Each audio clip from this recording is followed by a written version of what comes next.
Hello guys, and today we are going to be reviewing some Bleach. It's been a while since I've done some Bleach, and the main reason for that is not because I haven't been reading more catched up. I've been reading most of them. The only one I haven't really read is last week's, and they're just released now. So what I'm going to do is I'm going to read in this video pretty much kind of my reaction, my thoughts on 652, 653. And then I'll do whatever else after that. So when 652 653 originally came out, 652 I read about the sword, about the process. I was excited by the fact that towards the end, Mr. Kyoraku jumped in there, the supportive guidance and stuff like that, and they did what they needed to do. So that was good. Then I read 653, and 653 was like the other side of the puzzle, kind of from a different person's view. It kind of covers the same period, and they got to the ending. And then we saw the ending, and it was one of those where we're like, oh, thank God it worked, brilliant, etc., etc., etc., right? But with the amount of twists and turns this fight has actually had, I thought, you know what? Let me wait before getting excited. Let me wait for the next one. And thankfully, I wasn't disappointed. Not that I'm really ever disappointed with the Bleach manga. I enjoy them. I love them. I like not just the action, but the symbolic nature of them, the symbolism of these types of chapters. So without further ado, the way I'm going to do this video covers 652, 653. Next video 654, 655, which has just come out. In any case, enjoy. I'm starting from the beginning. Enjoy the ride. I'll be reading it and hopefully giving my thoughts on the way.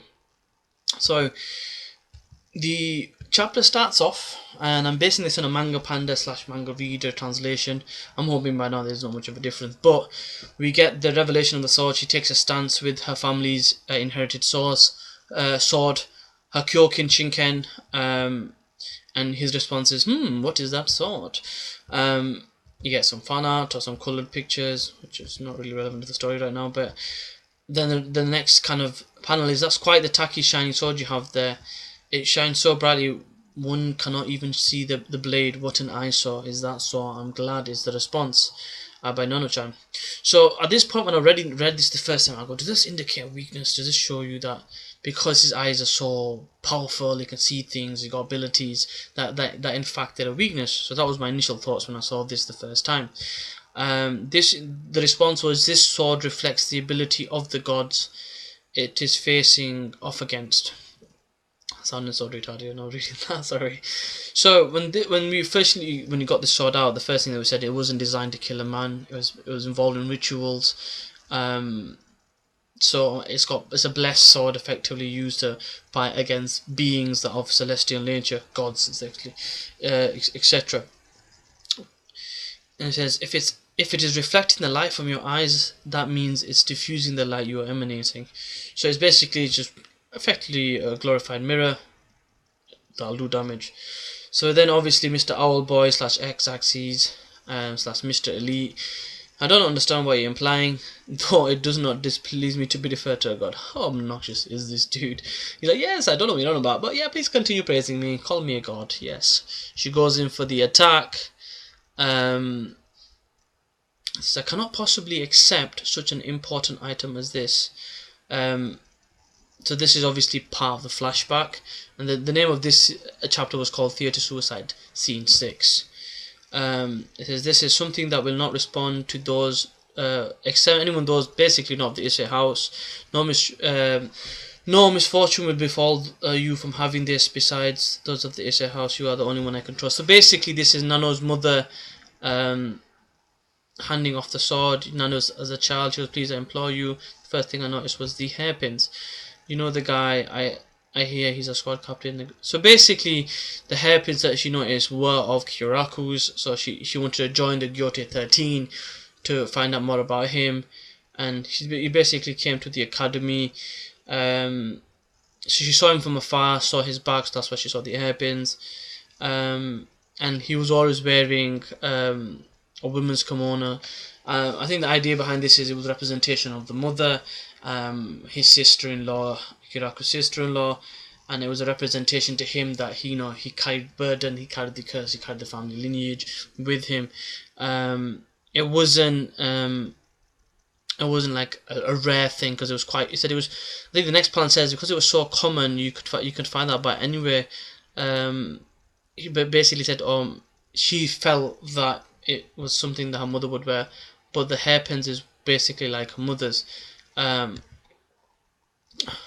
So she got into the same squad as him. Then like, you got people in the school. Oh, I'm in this squad. I'm in that squad. People going to squad 5, which is Aizen's. Oh, he's so dreaming. Oh, she got into squad 8, which is obviously Mr. Kiraku's, and obviously she was staying with her relatives who looked after them. And basically they were excited and happy for him. I think the element of this was good because even though her parents had died, she never felt quite alone because she always had a loving relative to look after them. They were old, and she was like, I felt like their daughter.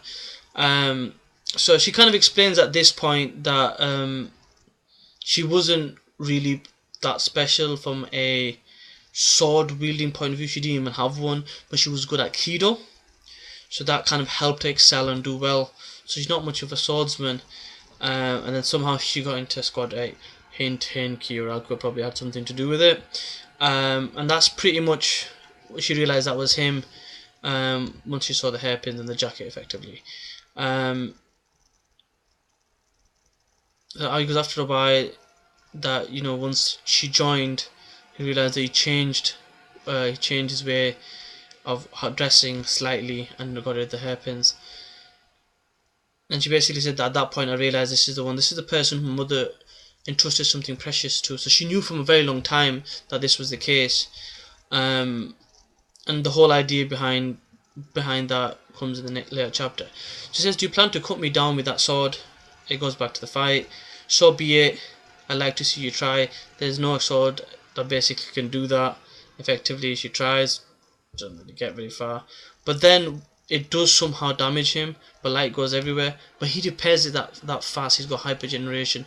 But then at the same time, his response to that is, "I thought you had a really peculiar sword. Now that I inspect it closely, it doesn't even have a blade. It's a daring gambit indeed for you to come slashing forth with a sword such as this."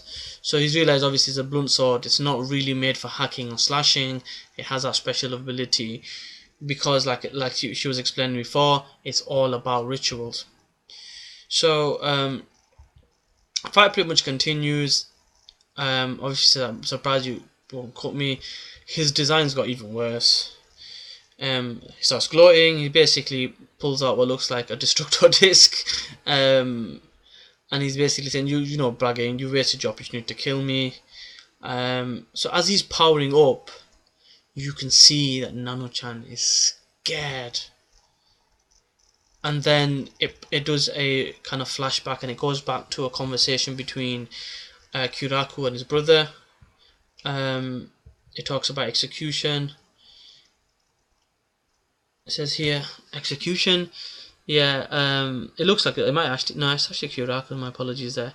The Central 46 appears to have made the ruling on the charges related to the loss of the sacred treasures, and the execution was held yesterday. Maybe I should have kept it to myself. Nah, that's probably Ukitake. Sorry, I think that's a young Ukitake.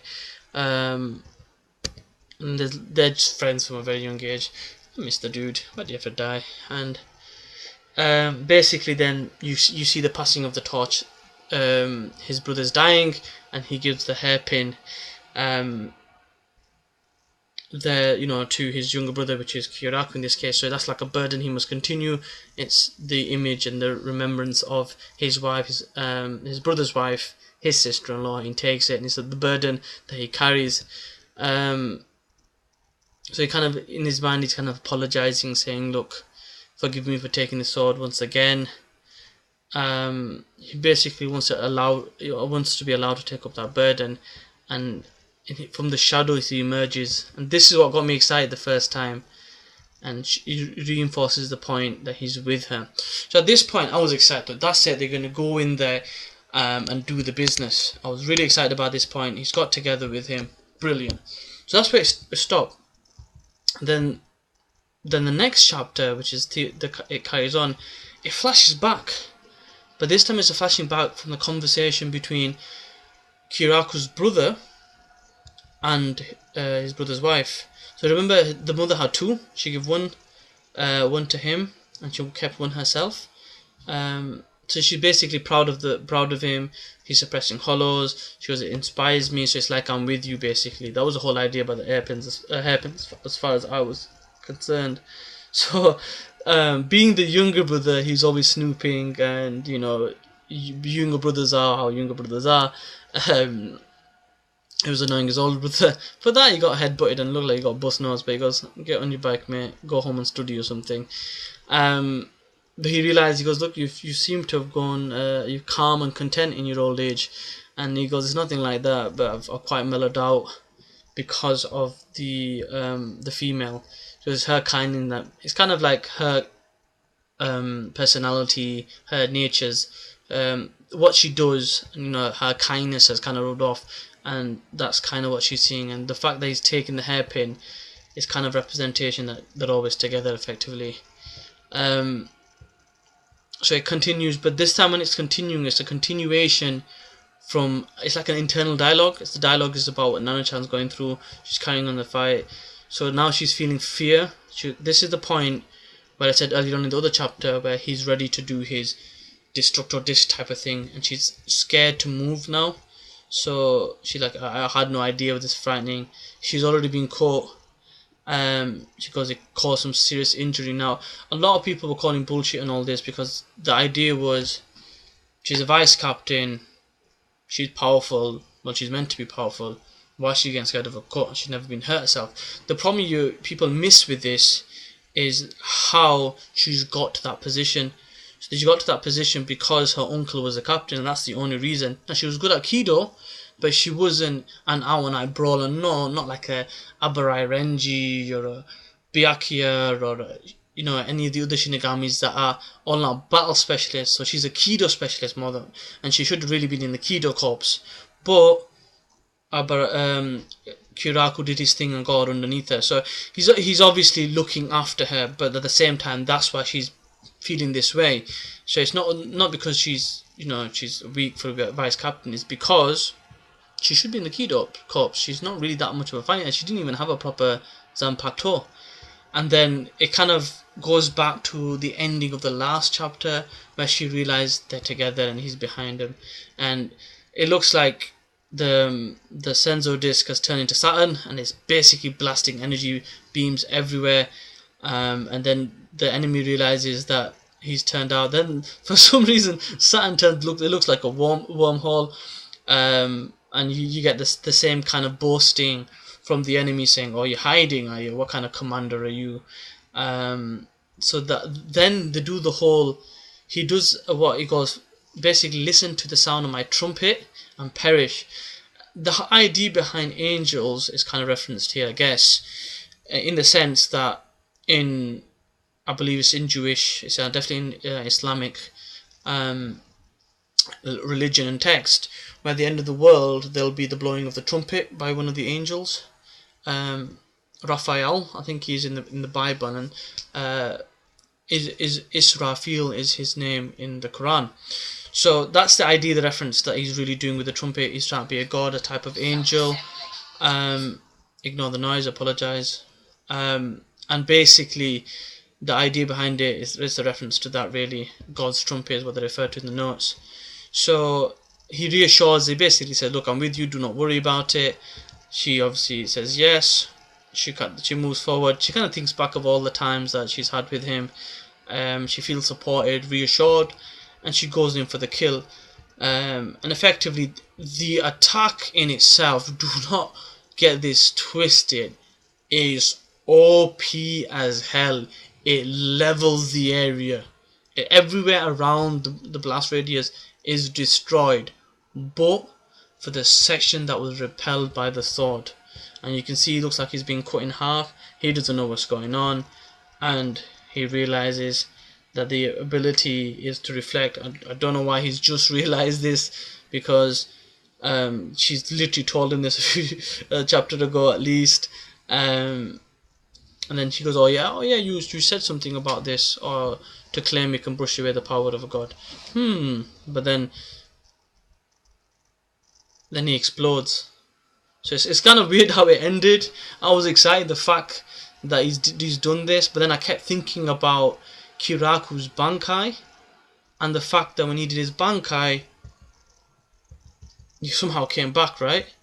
So the guy split into a million and one pieces, is going all over the place, and this is the beginning of 654 pretty much. So he turns into feathers, is kind of all over the place, and that was the end of 653. So it's been a long video. I want to get two in one because I'm not really going to make two videos on a story that really should be together. In a nutshell, I wanted to make sure it ended before I carried on. So that's the reason why I enjoyed it. The whole idea behind it is it's all about symbolism. Okay, so the idea about the hairpin, the brother had one, the brother-in-law had one, the mother had one. He took both. He kept them. It was symbolism to him, to represent her lineage and her supportive figures running through him. So when she'd basically come under his wing, he knew he'd done enough, he'd done his part, and he's going to take care of the rest from there. That was the idea behind it as far as I was concerned. The first chapter was about the fight. The second chapter was about memories and the internal struggle of a vice captain who should really be in the Kido Corps. But like I said, Kiraku did his thing, got her under his wing, so he can keep an eye on her. Not the most exciting fight. Now, don't get me wrong, it was exciting when the Bankai was out, was overhyped. I was hyping as hell when I saw that. It was scary as hell. But it did its part to have that backstory. So the backstory was important because we got to see more of Kiraku. Whatever your excuse is, if you want to show me a background story of Kiraku, I'm interested. I've saw his Bankai now, I've some of his backstory, how he's related and why he's always on the creepy uncle for Nano-chan, and why he calls her Nano-chan. I know her proper name, Nano Ise. In all, I like the ending of the fight because the fight ended finally. All these twists and turns, it really did an ending. I was happy with it. So that's all for 653 and 652. Next video, 654, 655, that's just released. I haven't read these two. I've heard some stories. I'm going to read it with you. Hopefully you enjoy. Cheers, bye.